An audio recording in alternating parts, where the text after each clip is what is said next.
Okay, ito yung Kosel, ang power supply, made in Japan. Ito yung booster. Ito yung check natin na yung input power. Mag-on muna tayo. Safety watch. Nasa 6 watts, 5 watts. 5 watts. Low power. 12 watts ang Lotto. Okay, 12 watts.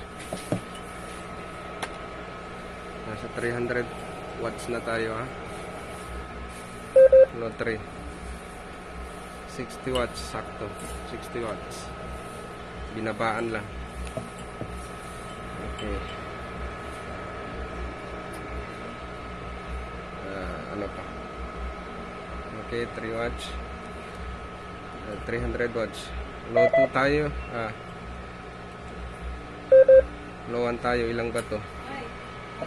On natin yung booster. Yun. Pag nag-green na yan, on na siya. Check natin.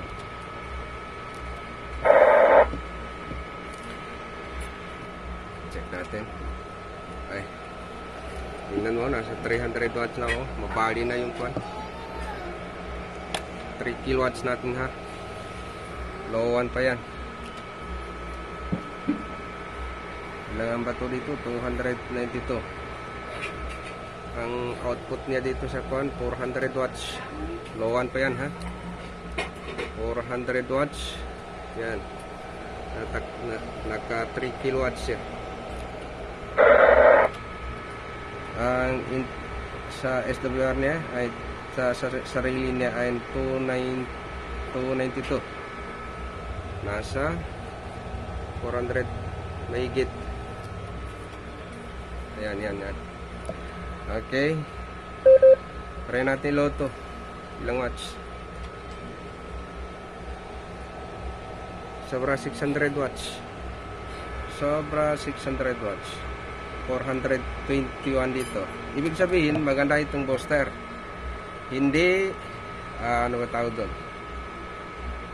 Unlike sa mga booster na nakuha natin, mataas ang SWR dito, pero dito, sa limbot, mababa.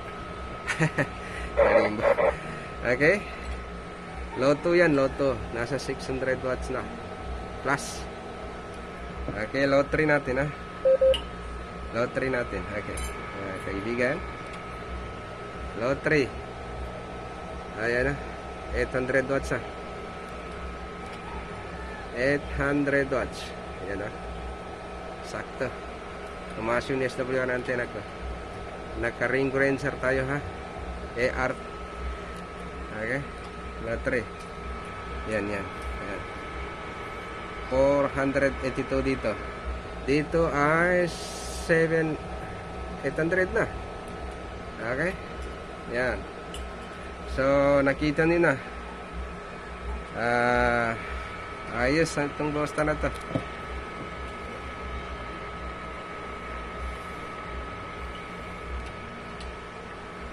Ayos. Oh. 800 watts na. Okay?